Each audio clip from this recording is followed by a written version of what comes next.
Olá! Hoje a gente entra no capítulo 4 do livro de Jó. É aqui que a gente vê a primeira resposta para Jó, que vem do amigo dele, o Elifaz. Ele ouviu todo aquele lamento, né? E agora chega com a perspectiva dele. Exato. E é interessante como ele começa. Sim. Ele primeiro reconhece a força que Jó tinha antes, tipo, olha, você já ajudou tanta gente e fortaleceu quem estava fraco. Ele lembra disso. Versículos 3 e 4 falam disso, né? De como Jó instruía e fortalecia. Pois é.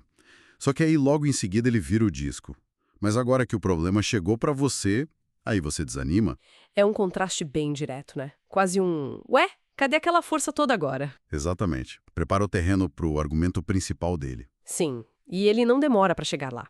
Ele lança uma pergunta que é quase um dogma da época, né? Qual? Aquela do inocente.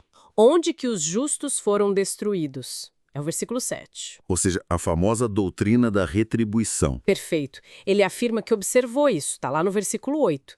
Pelo que tenho visto, os que lavram o mal e semeiam problemas, isso mesmo colhem.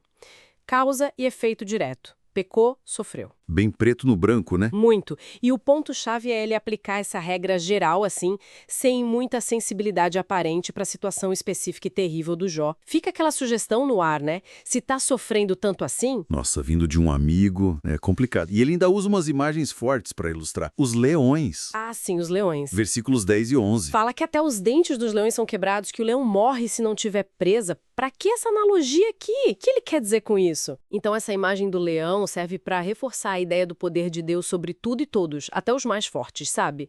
Se nem o leão, que é o símbolo da força, escapa quando age contra a ordem divina ou quando falta o sustento à presa, talvez simbolizando a bênção de Deus, a mensagem para Jó é meio implícita, mas clara. Que a desgraça dele tem que ter uma causa ligada a alguma coisa que ele fez ou a justiça divina agindo. Exatamente. Liga direto com a ideia do versículo 9, do ímpio que morre com o sopro de Deus. É tudo parte do mesmo raciocínio. Entendi a linha de raciocínio. Mas o Elifaz não para por aí, né? Ele não fica só na observação e na lógica. Não mesmo. Aí ele puxa uma experiência bem pessoal, quase sobrenatural. Aquela visão noturna. Meio assustador até. Sim. Ele descreve, um arrepio, um medo, um vulto passando, uma voz baixinha no meio da noite. Tá ali entre os versículos 12 e 16. É uma cela bem vívida. E o que essa visão revelou para ele? Qual a grande mensagem? A visão trouxe para ele uma pergunta retórica que é central para o argumento todo. Será que um simples mortal pode ser mais justo que Deus? Alguém pode ser mais puro que o seu Criador? É o versículo 17. Então a visão serve para quê, exatamente? Para reforçar o quê? Para reforçar a pequenez humana diante da grandeza de Deus. O argumento dele é, se Deus não confia nem nos anjos, nos seus servos celestiais, como ele diz no versículo 18, imagina nos seres humanos, que moram em casas de barro, são frágeis, passageiros, como ele fala nos versículos 19 a 21, esmagados mais facilmente que uma traça. Entendi. É para mostrar que o ser humano nem tem moral para questionar Deus, basicamente. Exato. Ninguém é tão puro assim. Então, qualquer sofrimento poderia, nessa lógica, ser justificado por alguma falha inerente ao ser humano perante um Deus perfeito. Então, juntando tudo isso, o que o Elifaz está tentando fazer com Jó? Parece que ele está oferecendo um pacote completo de explicação, né? É isso. Ele está tentando encaixar o sofrimento do Jó numa caixinha teológica conhecida, a da justiça divina que retribui o bem e o mal.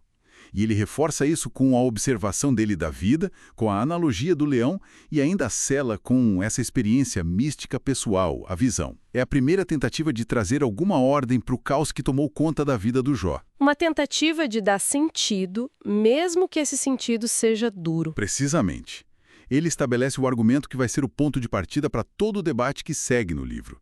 Uma visão que vai ser muito questionada, claro. E isso deixa a gente pensando, né? Até que ponto uma explicação teológica, por mais tradicional que seja, ou mesmo que venha de uma experiência forte como essa visão, consegue de fato consolar ao fazer sentido para quem está passando por um sofrimento que parece totalmente absurdo, desproporcional. Uma ótima questão para refletir. Essa tensão entre a teoria e a dor real é um dos grandes temas do livro.